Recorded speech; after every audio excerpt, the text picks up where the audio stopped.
Hi there, everybody, and welcome to Ask the Flower Farmer Live, the Wednesday afternoon at 12:30 Eastern Time every week on the Gardener's Workshop Gardener's Workshop Instagram page. I'm filling in today as the guest host for Lisa Ziegler, who's taken the day off. I'll be back again to guest host again on Wednesday, July 7th. So you can tune in again then and ask all the questions you can think of to ask the flower farmer. If you do want to ask a question, at the bottom right of your screen should be a little question mark in a bubble. Click on that, type in your answer, and I'll get to those answers, get to those questions and answer them live in a minute or so. If you're not familiar with who I am, my name again is Dave Dowling. I work for Ball Seed in the Color Link division as a sales rep to cut flower growers all across the U.S. And I also do the online class with the Gardener's Workshop that's called Bulbs, Perennials, Woodies, and More.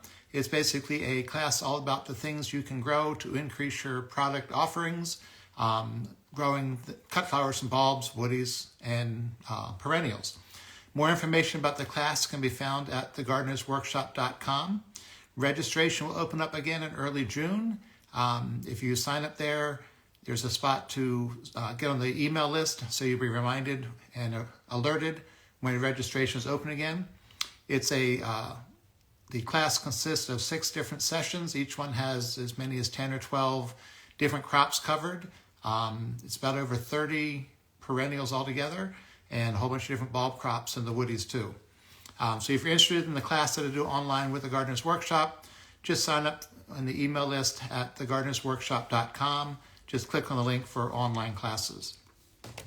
So again, if you have any questions to ask, there's a little bubble in the bottom right of your screen. Just click on that and add a question, and I'll go ahead and get to answer that in a moment. There's no questions there yet, so please put your questions in there. I see somebody just cling to what is good, put it in the comments, but please put your questions in the little bubble with a question mark. Because if it's in the comments, it scrolls by and then I don't see it. But her question is, you have a new hoop house, and what's the biggest mistake that cut flower growers make with the hoop house or a high tunnel? Probably 2.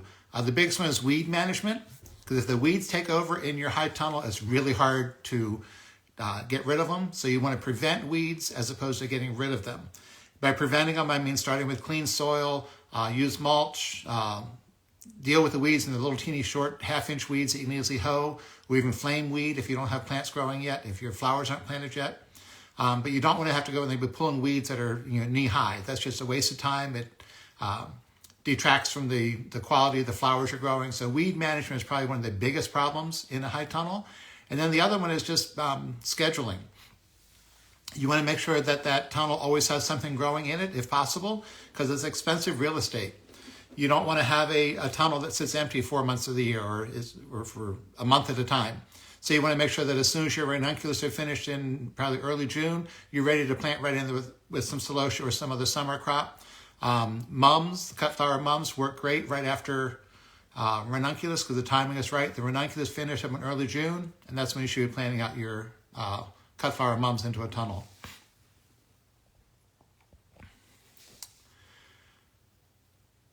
Union Mills Flowers wants to know if you've ever dealt with brittle stems in Sweet William. I feel like they break the lilies at the notches once the leaves are stripped. That's just the nature of the Sweet William, the Dianthus barbatus, Sweet William Dianthus. They break easily at the notch. They're in the carnation flower family, and carnations will do the same thing. You just have to be gentle with them. It's just part of the nature of the flower, unfortunately.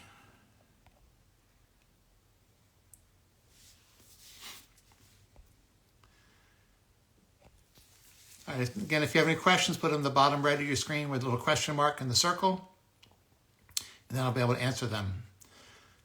It's middle of May now already. It's hard to believe that, hopefully spring has happened where you're at, where you're located. Everyone's zones are different. Somebody up in northern U.S. or even Canada is still dealing with late spring frosts, whereas somebody down in Georgia is already in the heat of the summer. So I know growers in South Carolina, their peony season's in full swing, and somebody up farther north, it's not even starting yet.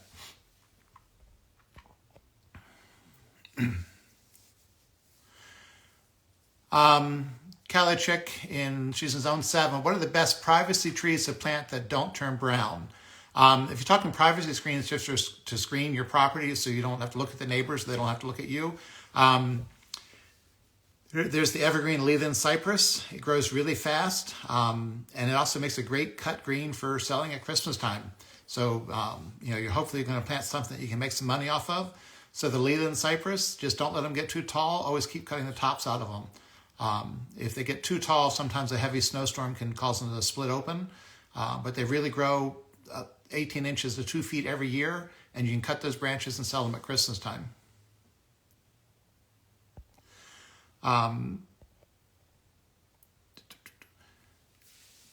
Twin Run Flower Farm as clarkia. It's blooming now, which is great. I guess it's their first time growing it. When do you harvest it? You want to harvest clarkia just as they're starting to open. All those buds at the top of the plant, the top of the stem, which should be really fat, maybe a couple of them open, but you don't want to wait till it's fully open. The vase life is about a week, like most cut flowers.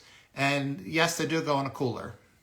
But you want to try and sell them as soon as possible. Pick them in the just opening flower stage. Buds, maybe 1 or 2 open, but the rest are still closed. Union Mills wants to know how long can you store ranunculus and sunflowers in the cooler or fridge. You want to have your cooler be in that 34 to 38 degree range. Ranunculus a week without any problem. Same with sunflowers, a week without any problem. But it's also important to pick them at the right stage. The ranunculus should always be like a peony, where it's a soft marshmallow. The little calyxes have separated from the top, so it's the flower's able to open. And it's still not opened all the way. It's just big and puffy, about to open. And with sunflowers, you should always pick those when that first petal is just lifting off the center disc. Don't wait till it's fully bloomed in the field, because then the insects are going to get on and eat on the petals, or the petals can get damaged in handling. So you want to harvest and transport your sunflowers in that bud stage where they're just starting to open. Oh, this is a good one. Okie Doxson wants to know, what do I wish I knew when I first started your flower farm? The mistakes you don't want to make, like buying a tunnel that's too cheap and would blow away in the wind, basically. I think the best, what I wish I knew. That's a tough question. There's so many things that you need to know to start out that you wish you knew once you find out that, once you realize what you don't know, you wish you knew it sooner. Everything from which varieties to grow, which varieties to, which ones sell best, which are easy to grow, what things, the correct harvest stage. I can remember when I first started not knowing that you pick a tulip before it's even open, and it should be just showing color. And like I said earlier, the sunflower is just barely open, starting to open is when you harvest them. So I would almost say to know the best varieties to grow, and then also the correct harvest stage. Because if you harvest flowers too late, they won't last long for the customer, and then you don't get a repeat customer.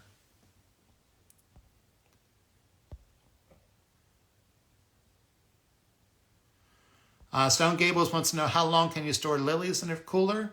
You can put lilies in the cooler a good week to up to 2 weeks. The only thing is the leaves are going to start to turn yellow. They won't stay nice and green.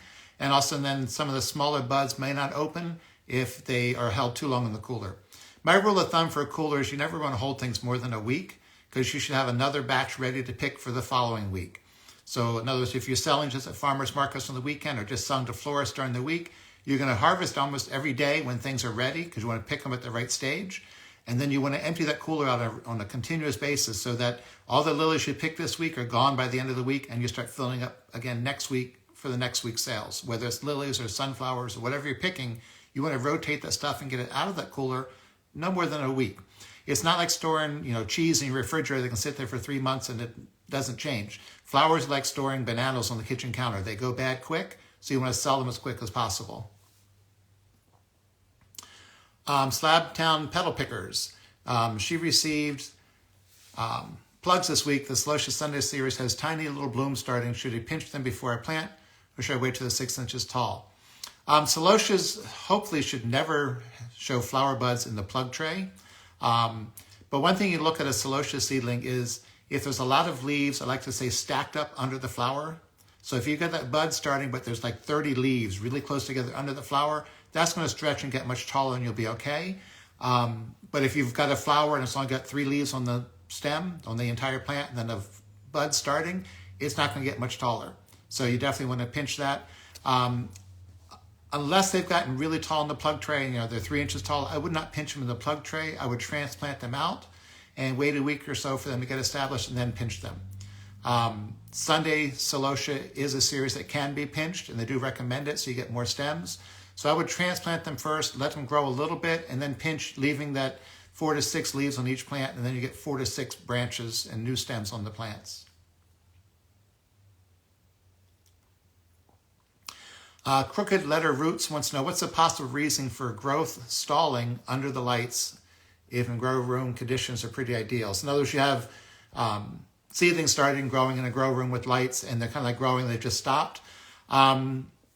It could be that it's just they've outgrown the plug tray. In other words, you can have a plug tray or seedlings that the roots are constrained and they're just not going to grow any taller.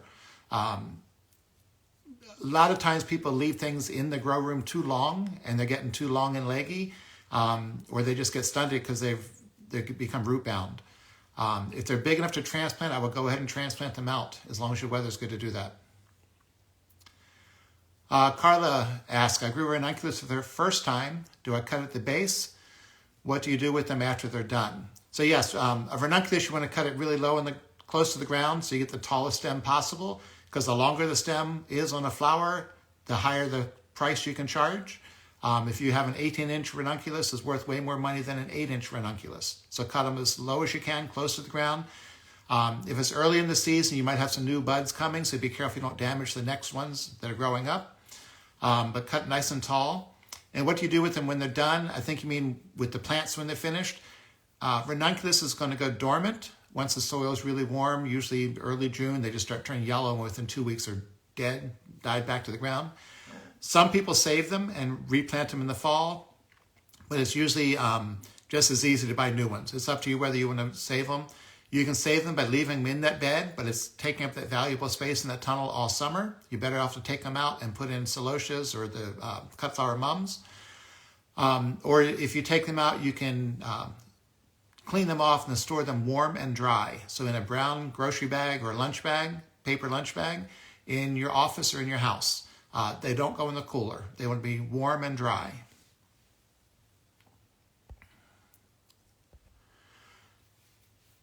Still even flowers. Has Amaranth, the variety called Hot Biscuits, grown in 3/4 inch soil blocks, very pale green, yellow, other varieties in the same tray looking good. Thoughts? The leaf colors sometimes can be different for the different color flower. Like you think of Celosia, if you look at sometimes the leaves are more of a darker color on the red and a lighter color on the yellow flowers. It could be that if they're all in the same tray and one color is a different color plant, in other words, the Hot Biscuits is showing a pale green and everything else looking okay. It could be just the variety looks different, but my guess also it could be a nutrient problem, even though they're in the same tray as other ones.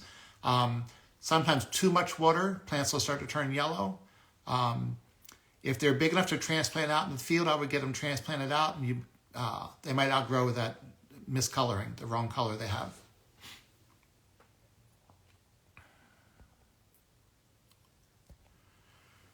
Okay, Chris is...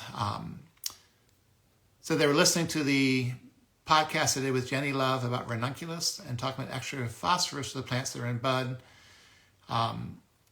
Their ranunculus are just starting to come on. Do you recommend a certain one, or have you used Bloom Booster with Miracle Grow? Yeah, the phosphorus is the second number on the fertilizer. When you got like 10, 10, 10, it's the second number is the phosphorus. You could use a Bloom Booster fertilizer or something that has a higher second number. It might be as simple as a 525, something like that. Just know that anything you're adding to them now basically needs to be a liquid fertilizer, something that's either a powder that's been dissolved or a liquid organic fertilizer, not a granular, because it'll take too long for the granular to dissolve and break down and get it in the soil to the roots of the plant. But yeah, you could use a Bloom Booster fertilizer to add more phosphorus to the plants. Okie Dockson's asking again, do I need to replant tulip bulbs every year? Timing on tulip beds. Most definitely, yes. If you're growing tulips as a cut flower, you're going to buy new bulbs every year. If you ever go out in an area where you had tulips growing in August and dig those bulbs up, instead of that one big bulb that you planted, now you have 4 or 5 little teeny bulbs that they call daughter bulbs. And it's going to take a year or two before those are big enough to bloom again. And in that time, it's much cheaper, easier, and better to buy new bulbs every year. Depending where you're at, you normally want to plant your tulips around your last frost date in the fall. So if your last frost date is usually October 15th, that's about when you should be planting those tulips in the beds. And then they're going to bloom for you around your about a month before your last spring frost date. So tulips do get frost when they're growing in the spring. It doesn't hurt them. I would like to say if you've had frost on your tulips, don't go out and look at them until after lunch, because you go out and look at them at 9 o'clock in the morning, they look terrible. The color's wrong. This thing might be laying on the ground or all bent heads. Once it warms up, they're going to perk up and be fine. So don't stress yourself out. Just don't even look at your tulips in the morning if they've had a freeze overnight. Next question is,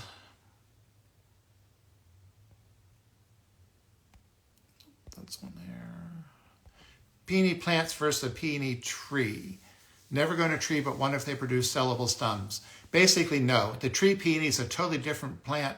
The flower is sometimes 8 inches in diameter, usually a single or semi-single. It's not a big full peony like you expect to see for a cut flower. And they're in a woody stem and little short stems. So it doesn't work as a cut flower. Makes an amazing, very impressive garden plant once they're larger and established. But a tree peony just does not work as a cut flower usually. And also they're usually really expensive, $25, $50 per plant.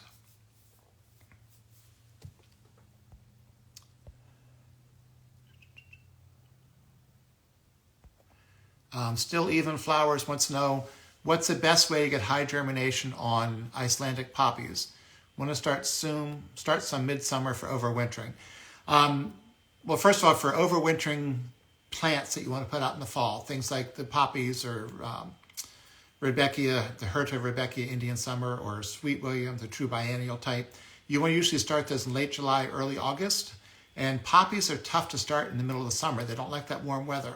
Even the plug growers won't offer them for sale until November because they just can't, they know it's too warm for them to start the poppy seeds in late July and early August. So you usually have to wait until early September to start the seed. The high germination is you want them to start at 70 degrees, but then grow cool. So it's just don't do it when it's really, really hot because you have soil temperatures that are 85 degrees because it's 90 degrees that day. It's just too hot for poppies to sprout. Think of the way they're going to grow in nature. They're going to drop the seeds in the spring. Those seeds sit on the ground until sometime in mid-September, even early October before they sprout. And that's what you want to try and mimic. So you want to start them late summer, early fall, and then get them transplanted out.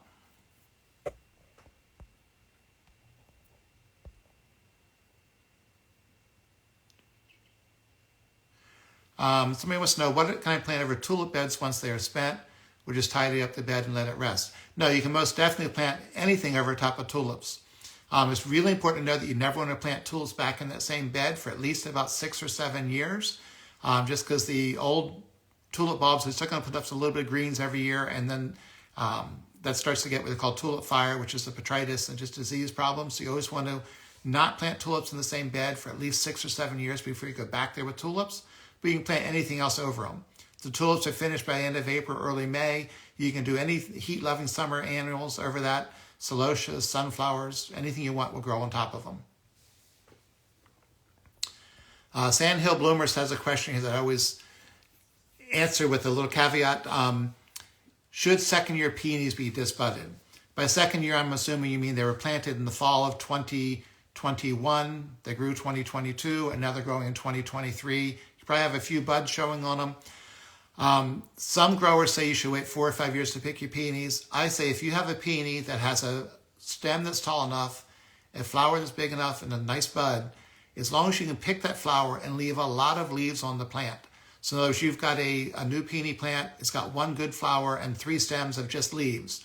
If you can pick that stem and still on the stem that has the flower and leave another leaf at the lower end of that bud, at the lower end of that stem, and harvest that peony, you're still leaving 3 good stems of leaves plus another stem that has some leaves on it to re-nourish that root for the next year. So I say yes, go ahead and pick those, but do it sparingly, so you're leaving lots of leaves on the plant. But just as important as leaving leaves on the plant, lots of foliage to regenerate the root for next year is make sure they're fertilized, make sure they're watered, and make sure they're weeded all summer. It's very easy as a flower farmer to go out and deal with your peonies when they're blooming in May, and then it comes July and you're buried in sunflowers and lisianthus and everything else, and those peonies are grown up in weeds, you haven't watered them in a month, and it's really important to keep them watered in July and August because that's when they're making the eyes or the buds for next year. So if they're stressed this summer, next year they're not going to be much bigger than they were this year.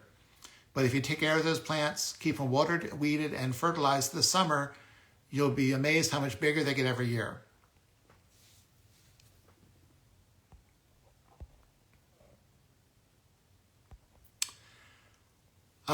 Still even flowers. Once in a while, if you plant gladiolus bulbs over daffodils. Yes, you can.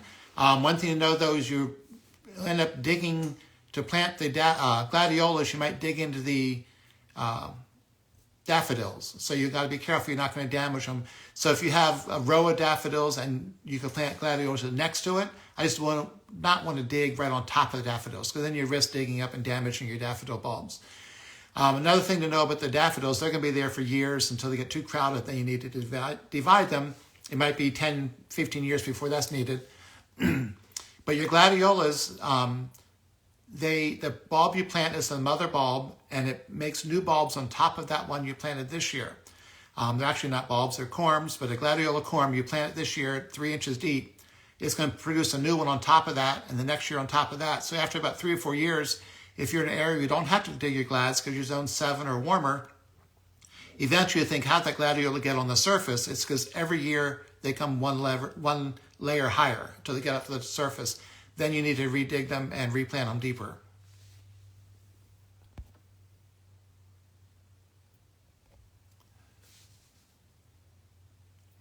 Little meadow flower farm. It's a first year growing ranunculus, so often should I be watering them now that they're starting to bloom. Also, we're getting a couple 90-degree days this weekend. What can a field grower do? Well, first of all, it's really important to keep them watered well once they're pushing up flower buds. Because if they don't have enough water, they're not going to push up many buds. And the buds and flowers that do push up are going to be small.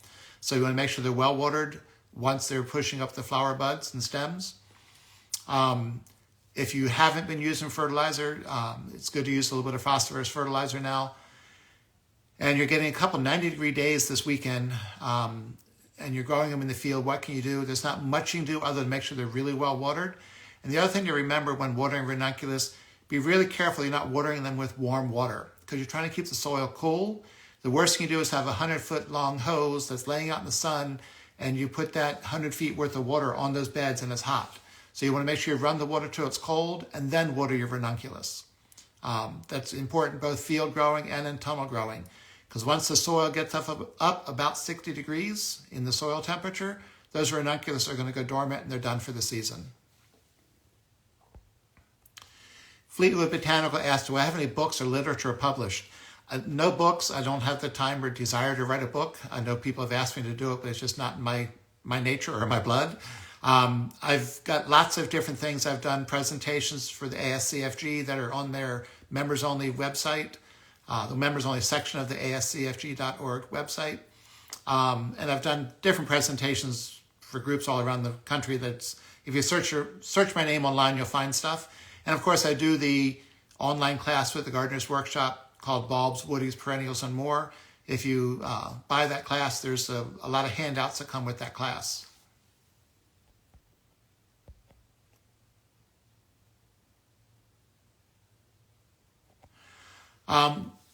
Whitney in the garden is asking, when it says Amandine ranunculus can withstand warmer temperatures, how warm does that mean? Basically what that means is that it takes them a little bit longer to shut down.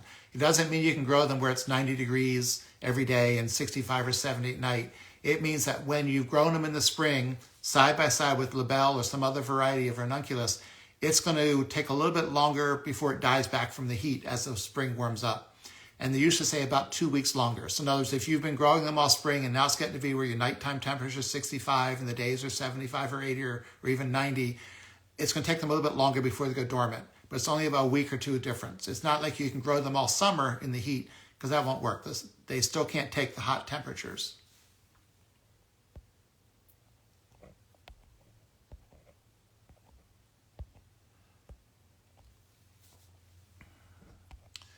Let's see what other questions they have here.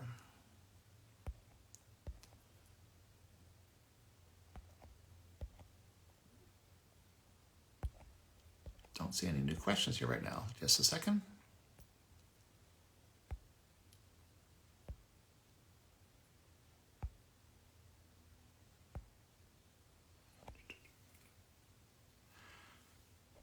I don't see any new questions. Anybody have any other questions to add? Let's see what that one does. Nope.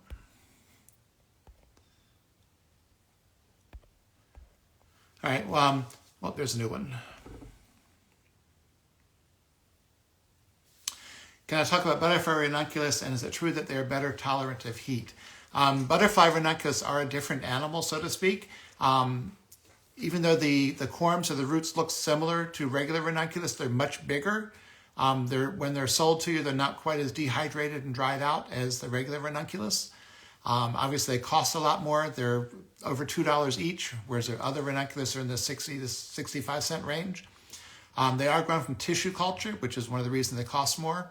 Tissue culture is a long process where they reproduce the plants in a laboratory, basically in petri dishes or test tubes, separate the little baby plants, then grow them to produce the root that then they dig and sell to you to grow the following year.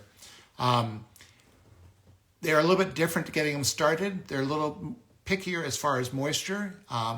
When you plant them, they can't dry out at all. Where some of the other ranunculus, we say don't overwater them when they're first planted. The butterfly need more consistent watering.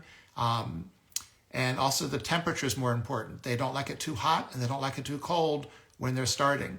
So if you try and sprout a butterfly ranunculus at 40 degrees, it's going to sit there and say, nope, I'm not going to grow. It wants to be in that 54 to 58 degree range. And then it'll say, okay, it's the right weather, I'm going to grow.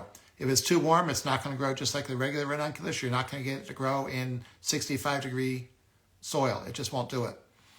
Heat tolerant, they're a little bit more heat tolerant once they're growing, but they still go dormant and die back once it gets too warm.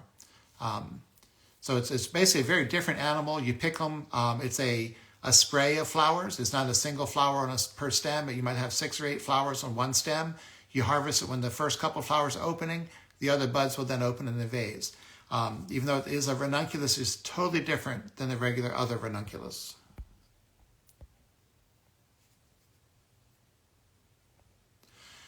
Union Mills flowers. Can you speak to your Mother's Day prep? How did you stay organized?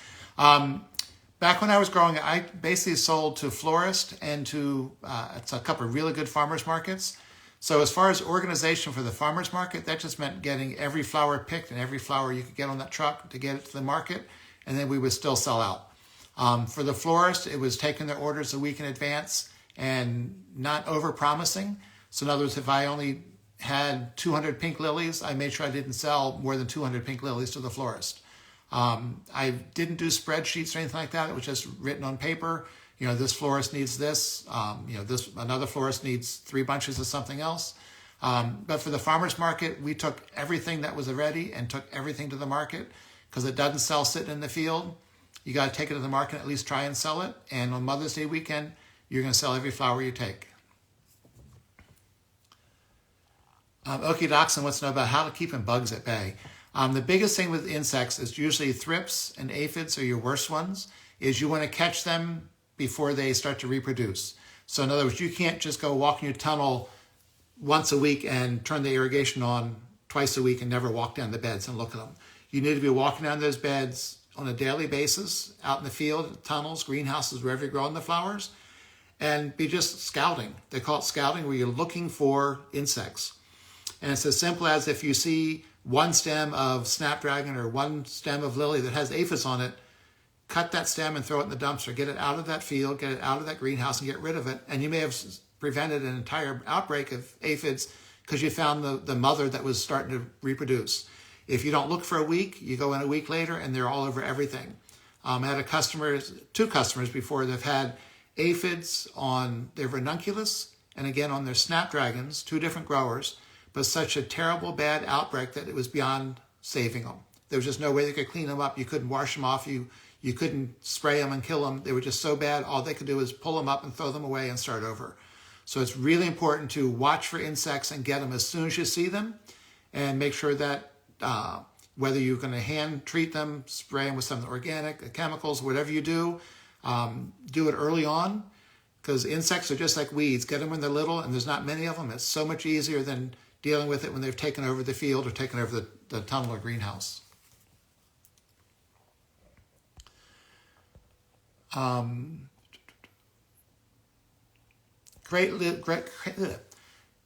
Sandhill bloomers. Crate-grown lilies in the hoop house are budding out. Do I keep fertilizing until bloom?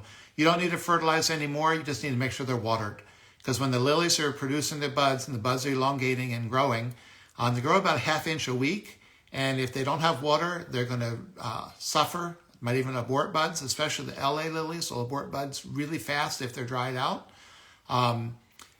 Lilies in crates, when they're that big and ready to bloom, they sometimes need to be watered every single day. If it's sunny out, warm, you need to water every day. The worst thing you do is let them dry out.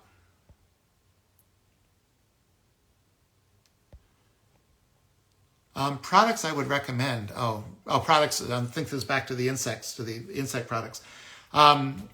It all depends on the insect and the crop. There's some things you can spray and it's going to kill just the aphids. Sometimes if you have aphids, as simple as just hosing off the few plants that have it, wash the aphids to the ground, they die, and then you're fine. I don't like to usually recommend insecticides because everyone's different. Some people want to use chemicals, some want to go organic, some don't want to use any spray. The best thing to do is figure out what you want to do on your farm and then do a Google search for that crop, that insect, and some university will have a whole handout on how to deal with aphids on snapdragons or thrips and lisianthus, and that'll have all the stuff you need on that. And still even flowers, advice on tarnished plant bugs. Again, you need to get them when they're just starting because they will damage your flower buds. You don't notice the damage until it's too late, and the bud then opens up misformed. The flower is a one-sided sunflower or one-sided dahlia. Will Bunch Blossoms asks, is there going to be a restock on half-clone Ranunculus corms at Ball? That's actually with Edney, and it all depends on how many they can get from their supplier. Those come from a grower in France, and they should be having accurate numbers now, and sometimes they can add a few more later, but get your order in now, and if there's a variety that wasn't available, just check back every week in case they find more of them. And one last question, Bloom Flower Garden asks, how do you pinch peonies the most out of the stems to sell, pinch the side buds? When I was growing, I only sold peonies to some florists that didn't care if they had side buds, or at farmers markets where people liked the side buds. If you sell them to a wholesaler, they will not buy them with the side buds. So you do need to pinch out the side buds when they're the size of peas or smaller.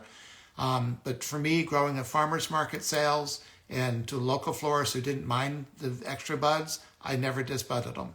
You never get more stems. It's still only going to be one stem. It just depends whether you want to have that single flower at the end that's really big or a nice flower and then several smaller buds on the sides. So the time has come. It's already 1 o'clock, so the half hour is up. So I remind everybody that I do have the class with the Gardener's Workshop where registration will be open in June.